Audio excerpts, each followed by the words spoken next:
We are live in 3, 2, 1. Overall, we're at about 4% since the pandemic happened of first-time users this year. The Provo Food Bank sees an increase in donations as the community steps up to feed their neighbors. A mechanical issue causes the Delta flight to make an emergency landing at Salt Lake International Airport. Oh, no question about it. The Utah Jazz break their own record for three-pointers in one game. Welcome to NewsLine. It's Tuesday, February 23rd. I'm Tucker Thompson. And I'm Catherine Bennett. The U.S. reached a grim milestone. 500,000 Americans have died from COVID-19. President Joe Biden, Vice President Kamala Harris, and their spouses led the nation in a memorial and moment of silence Monday night to honor those people. We often hear people described as ordinary Americans. There's no such thing. There's nothing ordinary about them. The people we lost were extraordinary. Families of those who died due to the virus also spoke during the memorial, reflecting on the loss of their loved ones. President Biden urged Americans to remember those lost and to cling to hope. Let this not be a story of how far we fell, but of how far we climbed back up. But despite the milestone, there is hope. According to the CDC, the number of new cases declines for the 5th week in a row, and delayed winter weather vaccines are now being distributed. All Utah state facilities lower their flags to half-staff in memoriam of the 500,000 Americans who died from COVID-19. Governor Cox ordered flags in the state to remain at half-staff till Friday, February 26th. This is in coordination with President Biden's remarks and in mourning of the Utahns who died from the virus. All facilities, including embassies, legations, consular offices, and other facilities abroad, including all military facilities and naval vessels and stations, will also lower their flags for the same duration of time. COVID vaccine appointments delayed after last week's winter storm will be rescheduled for this week. The Southwest Utah Public Health Department says that its appointments for February 15th are rescheduled for the 25th and 27th. The department is already catching up after taking care of some of the rescheduled appointments yesterday. As of yesterday, Utah has used more than 600,000 vaccines, including more than 83,000 this past week. The number of new users at Utah County food banks increased by 4% during 2021 due to the coronavirus pandemic. NewsLine reporter Victoria Biotchevich tells us how the COVID pandemic is affecting food banks. Provo Community Action Services and Food Bank has seen an increase of first-time users during the COVID-19 pandemic. However, the Utah County community respond to the call to serve those in need. Community Action Food Bank is all about those supportive emergency services. Let's keep a roof over your head and let's keep food in your house. According to the Utah Labor Department, the state's unemployment rate is higher than 4%. Therefore, the number of people who can meet their basic needs is higher than previous year due to COVID-19. It's a family coming to realize that, gosh, if I don't get some help, we're going to sink, and we don't want anyone sinking. Despite the difficulties of the pandemic, Utahns have generously responded to the call to help their neighbor. The number of donations has increased up to 9% in the last year, allowing the food bank to serve the community. We have a really generous donor base. We have a really generous community. The Provo Food Bank receives over 300,000 pounds of food every month from donations. According to Hillary Whitaker, Community Action Services and Food Bank have different plans to help the community to stay involved and discuss even from home. Some options from home, you can create kits, putting together 5 to 6 hygiene items that we can give out to families. Utah County people make difference during the country's health crisis by helping each other during this difficult time. For more information, visit Community Action Services website. Utah Community Action Services and Food Banks is open during weekdays from 8 a.m. to 4 p.m. They're asking for donations of spices, cake mix boxes, flour, and sugar. A Delta flight bound for Seattle makes an emergency landing at Salt Lake International Airport due to a potential engine problem. Delta Flight 2123 was flying from Atlanta to Seattle Monday when the flight crew noticed an indicator warning for the engine. According to Delta, they touched down in Salt Lake City International Airport at 4 p.m. out of an abundance of caution.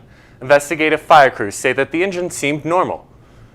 Zion National Park officials identify a body found near Angel's Landing on Friday afternoon. Officials identified the body as 42-year-old Corbin McMillan from St. George. McMillan planned to hike the Angel's Landing Trail. Park rangers started their search after finding McMillan's empty car at the Grotto trailhead. The search team found McMillan's body at the base of Moonlight Buttress. Police think McMillan died from falling from the peak of the buttress. Respiratory complications due to RSV and flu are at an unprecedented low in the Beehive State. This year, Primary Children's Hospital had no pediatric RSV or flu patients. Dr. Andrew Pavia attributes COVID-19 precautions to explain the unusual circumstance. While masks, hand washing, and social distancing did play a part in keeping respiratory illness down, the situation is still a mystery. Normally at this time of the year, there are hundreds of children admitted for respiratory conditions. Primary Children's is concerned that a surge of RSV and flu after COVID-19 could seriously stretch hospital resources. Pavia hopes that we will continue to decrease the impact on children and infants with permanent application of COVID-19 precautions. A Utah House bill prohibiting medical procedures and practices for transgender minors got stalled. NewsLine reporter Lindsay Wyson tells us why supporters of the LGBTQ+ community are relieved. Ann Eliason, mother of a transitioning transgender teenager, describes her emotions when her child, whose biological sex at birth was male, told Ann some life-altering news. Our third child was assigned male at birth, and at about age 14, came and sat me down and said, "I'm a girl." Her daughter Sophia started getting hormone therapy at the University of Utah Adolescent Medicine Clinic in her transition to female. Supporters of the Utah House Bill 92 argue that it is in the best interest of Utah's youth to ban doctors from administering or prescribing transition hormone therapy for transgender minors. Friends of the transgender community, on the other hand, disagree. Well, my daughter is receiving really life-saving medical help right now. And if that were to stop because of misinformation or because legislators thought it was their business to tell doctors what their best practices are, that would be horrible for my daughter. Though the bill's supporters argue they are aiming to protect Utah's minors, advocates of the transgender community say that House Bill 92 and other bills like it have nothing to do with protecting youth. More than anything, they say these bills are an issue of power and politics. Our youth are not the concern in a bill like this. This is a power move, and it is being paid for and sponsored by people who don't actually care about our children. The House sent the bill back to the Rules Committee, which basically means the bill is dead, at least for now. Reporting for NewsLine in Provo, I'm Lindsay Wyson. Utah lawmakers passed a plan to make biological fathers responsible for half the medical costs of pregnancy. The sponsor of the bill, Republican Representative Brady Brammer, says this could lead to fewer women seeking abortions. The bill must be signed by Republican Utah Governor Spencer Cox, and it only applies to men who can be verified as a father. A bill recently introduced in the Utah legislature would require law enforcement to have training in intervention responses to autism spectrum disorder and other mental illnesses. The bill suggests yearly basic training for peace officers through a certified academy. The training may not include any act that restricts breathing or circulation of blood. It's a good year to be a Jazz fan. The Jazz are on fire and breaking another franchise record. It's a loose ball. Royce pumps up another three. Finally, the first two misses and the Jazz not. Last night, the Jazz made 28 three-pointers against the Charlotte Hornets. They broke their own previous record of 26 three-pointers made during their last matchup with the Hornets on February 5th. The Jazz are quickly gaining on the Milwaukee Bucks, who hold the NBA record of 29 three-pointers made in a single game. Recording artist Post Malone shows interest in paranormal activity. The singer moved to Utah to avoid the craziness of Los Angeles, but he doesn't just live here. He's always exploring and enjoying his new home. Yesterday, Malone visited the famous Skinwalker Ranch located just east of Ballard. The ranch gets its name from a Navajo legend about a vengeful shaman and is famous for supposed UFO sightings and other abnormal instances. Maybe the mysterious ranch will give Malone the inspiration he needs to release new music this year. A hearing on the Capitol riot is underway right now. We all saw the horror of what happened. What questions lawmakers want answered and what needs to happen to prevent future riots? You have that information and you use that, and then just use your common sense. Increased use of dating apps means an increased risk of harassment. What Utah lawmakers are doing to provide more safety measures for singles. 200 coffins in Italy fall into the sea. Find out what caused the mishap and how the recovery is going. When I was growing up, my mom was extremely tidy. We were trained to put things back where we got them from. One day, when I walked into my mom's house, I felt like I walked to someone else's house. There was stuff everywhere. And just growing up the way I grew up and to see this transition was very alarming. When Sean talked to me, it was a wake-up call, and that's when I went to the doctor. Because of you, I feel not alone in this world. And you let me know that it only takes one person to make you feel wanted.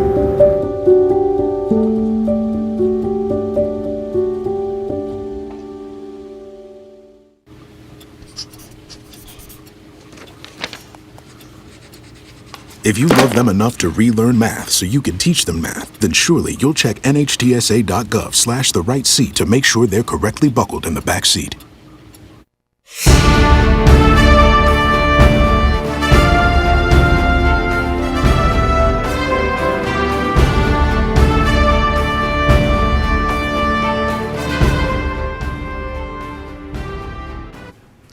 Hearings for the Capitol riots begin today as the cause for the breach in security is determined. Big decisions have to be made, including who will be hired as a new police chief. The riots on January 6th in Washington, D.C. left 5 dead, over 100 injured, and led to over 230 convicted. 4 witnesses are called to testify to examine security failures and figure out what changes need to be made to prevent this from happening again. A Southwest Airlines engine burst into flames mid-flight. The Boeing 777 plane was 20 minutes into its journey from Denver to Honolulu when the engine caught fire and started raining debris onto the neighborhoods below. A fractured fan blade found in the engine had visible signs of damage consistent with metal fatigue. All flights with this engine will be suspended until the investigation is finished. After the ban of all news content on Australian Facebook page last week, Facebook has refriended Australia. The ban was initially created to level the playing field for news publishers whose revenues have gone down since the start of the internet age. However, after facing backlash from citizens and the government, the ban was lifted. 200 coffins fall into the sea in Italy. Cemetery employees in the city of Camogli witnessed the landslide yesterday. Workers are recovering human remains from the cliffside, but progress has been slow as only 10 out of the 200 have been recovered and identified. The case of the landslide is thought to be from erosion from heavy rainfall and violent sea storms. BYU students create a film on same-sex attraction. What prompted the students to make the movie and what they hope others will learn from it. NASA's rover lands on Mars, and the rover is sending out its own tweets about its experience on the red planet. Mother Nature gave us a break from winter weather, but the clouds are starting to roll in. I'll show you when the snow is going to hit, coming up. What to expect when you're expecting. Like here. A teenager. Today, I'm going to show you how to teen-proof your home. First step, hide the car keys. Preferably somewhere they would never look. Challenges will come up. Be ready for them.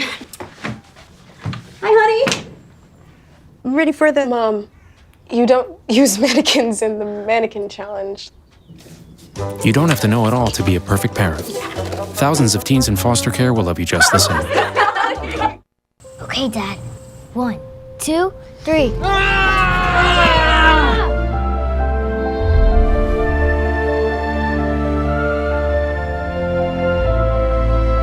You saved me. Dad? Are you okay? I'm fine, dear. Your hero needs you now, and AARP is here to help. Find the care guides you need at aarp.org/caregiving.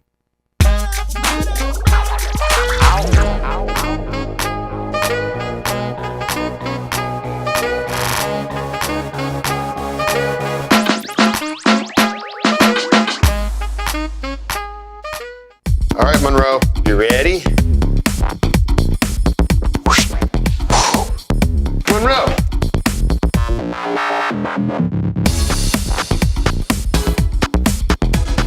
Ooh.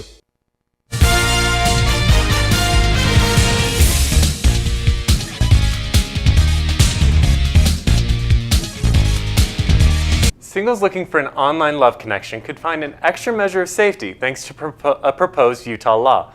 NewsLine reporter Bon Lee explains how the legislation would allow singles to check the criminal history of people they meet on dating apps.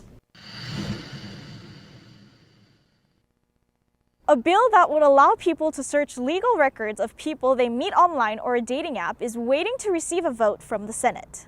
On February 19th, the House passed the bill with a unanimous vote. Increased demand for online dating apps has also increased the risk for dating abuse or harassment. Emmeline Linton says that when she uses a dating app, she becomes excited and worried at the same time. I went on a date with this guy and I made sure to have friends come and make it a group date just in case. Linton is not the only one concerned about going on a date with someone from dating apps. Brooke Perkins says that she stopped using online dating apps because the potential danger that comes with it made her nervous. I get a little nervous sometimes, meeting up with people that I've only messaged and never seen before. Data from Pew Research Center shows that 46% of women received sexually explicit message or image they didn't ask for, and 11% of women experienced physical threats while using dating apps. Men who use online dating apps also report abuse and threats, but they make up less than half of women who are harassed. With the bill, people will hopefully eliminate a potential risk of going out with criminals. But Lieutenant Jeff Long from BYU Police fears that this might create a false sense of security. Just because they don't have a criminal history doesn't mean that they have that propensity or that desire or their intent is to do harm or to perpetrate on somebody. Long says that most of the case he investigated happened when people put blind trust in others. Until you really understand who this person is that you're dating, just be super cautious. If the bill passes, it will allow Utahns to have access to Exchange, Utah Court's public case management system. Online dating technology users will pay a reasonable fee to conduct a limited amount of searches without having to pay a monthly subscription. If you want to know more about the bill or follow its status, go to le.utah.gov. I'm Bon Lee, reporting for NewsLine in Provo. Two BYU filmmakers made a documentary highlighting students who have queer experiences at BYU. NewsLine reporter Rachel Smith tells us why some say this film brings more raw emotion than any other film made on this topic. Rachel? Life as a member of the LGBTQ community isn't easy, especially when you're attending a religious institution. Now that's exactly what Maddie and Zoe wanted to showcase with their film Same Sex Attracted. We wanted to take on making a film about us and about our friends and people around us, and other people who were like us but had different stories. They made the film over the span of 5 years. During the filmmaking process, they say they faced a lot of challenges, many that involved the safety of queer students. Everything could make them unsafe. Anything could, essentially, because homosexuality, queerness in the Mormon church, in the religion, at BYU is so taboo, almost doesn't even cover it. Maddie Purvis and Zoe Young had two main goals. They wanted BYU students to tell the real stories of struggles they face. Being a queer student at BYU, that is just the everyday. What am I going to wear? How am I going to speak? Do I have any pins on my backpack? So I may draw some eyes. And they wanted to inform people of what it's really like for LGBTQ students at a religious school with a strict honor code and doctrine that forbids same-sex marriage. If only one person has that response, it'll all be worth it. And we had more than one person respond that way. We had dozens of people reach out to us on our Facebook page, to either of us individually. Other films highlight the problems queer members face in the church, but none of them feature queer voices quite like the film Same Sex Attracted. The two filmmakers say the number of people willing to openly and bravely tell their stories overwhelmed them. It was so inspiring that all of these queer people, some of whom I hardly knew at all, were willing and ready and wanted their stories to be told. For those interested in watching Same Sex Attracted, it's currently available for pre-order on iTunes. Reporting for NewsLine in Provo, I'm Rachel Smith. Thanks, Rachel.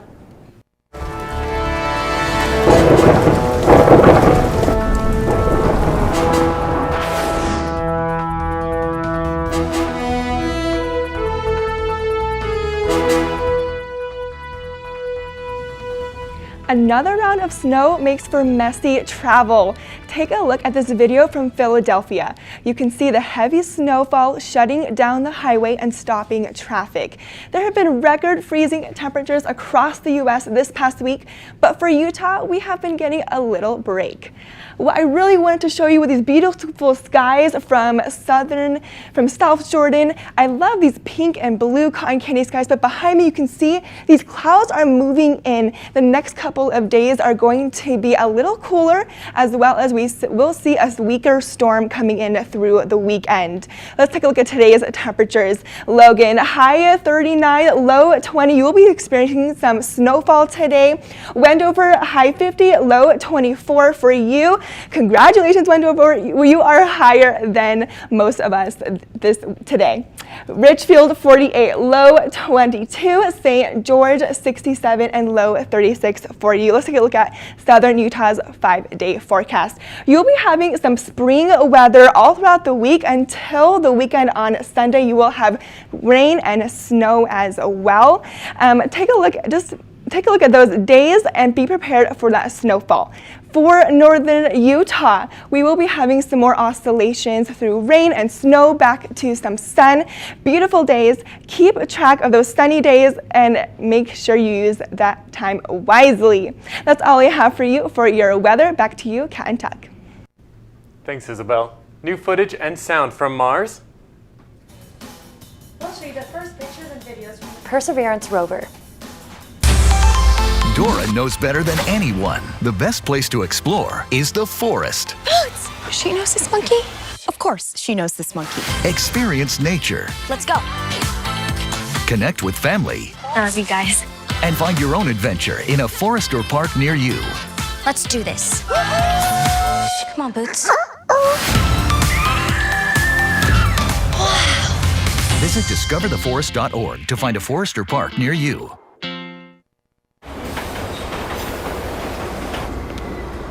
Attention travelers, next Tuesday a major hurricane will cause complete chaos throughout the city. Water, phone, and internet service will be in short supply. There will likely be panic citywide. Stand clear of the closing doors, please. Disasters don't plan ahead. You can. Talk to your loved ones about how you're going to be ready in an emergency. Don't wait. Communicate. Got it! Hi. Can you help me? I got it. Thank you. No problem. Just like the rules to surviving Zombieland, there are steps you can take to be prepared for an emergency. It's the right thing to do. Talk with your family to make a plan. Look for safe areas to meet up if separated.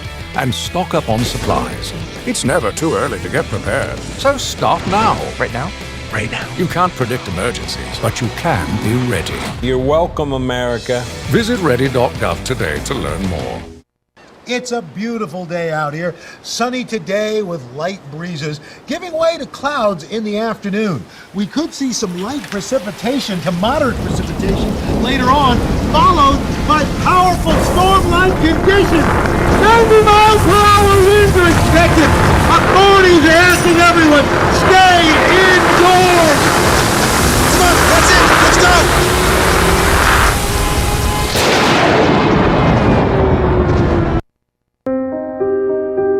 Here's to the things that can keep us safe. Those we use all the time with hardly a thought. Those that are silently standing by to save our lives. And now, those that we carry with us everywhere we go.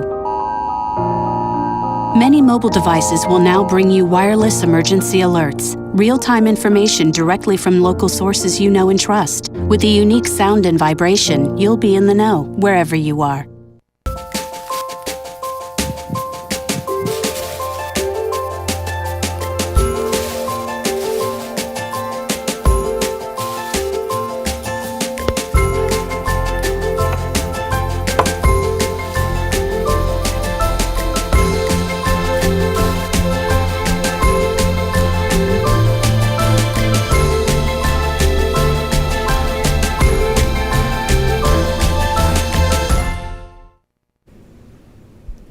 NASA's 2020 Mars rover safely landed on the red planet Friday. The rover, named Perseverance, already has 2.3 million Twitter followers and a fan account. Greetings from Mars, Earthlings. Here's the latest from the red planet. About 20 meters off the surface. We're getting signals from MRO. Tango Delta. Touchdown confirmed. NASA has revealed the first panoramic picture Perseverance the rover took after landing. The 5-person bilingual team that runs the rover's Twitter account calls the Perseverance the biggest, most ambitious rover they've ever sent to the surface of another planet.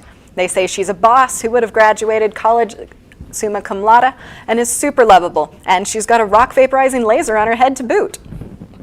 But lovable though she may be, her Twitter account has some people worried, including Justin, who melodramatically tweeted out, "Can someone let me know why the government isn't alarmed about a robot tweeting from space on its own? Is this an AI situation programmed in, or has it become fully sentient? The fate of humankind hangs in the balance." Thankfully, someone reminded Justin that the Twitter account is run by humans, and if she has become sentient, she has yet to overthrow her human overlords. A fan account at Percy Rover brought the personality to another level with preferred pronouns. This Percy is a they, them, and constant tweets ranging from the poetic to laughable, like this one. "The parachute I used on Mars contains a coded message Nick Cage will have to use to find the hidden gold under the JPL headquarters in Pasadena." Perseverance's battery should have her rolling for the next 14 years. We look forward to seeing her discoveries. The Cincinnati Zoo and Botanical Gardens 6-month-old Bonobo has quite the personality. The endangered gray ape named Amali loves to make funny faces. Take a look at this hilarious video where she presses her mouth against the glass of her exhibit as she makes faces at zoo goers. The baby licks it and gives the glass kisses. Bonobos shares more than 98% of their DNA with humans, making them the closest living relatives to us. Maybe we finally know what we look like to the bonobos when we put our faces close to the glass at the zoo. Thanks for joining us today for NewsLine. For more information on our stories or to share them with your friends, check out our website at universe.byu.edu/newsline. Have a great day.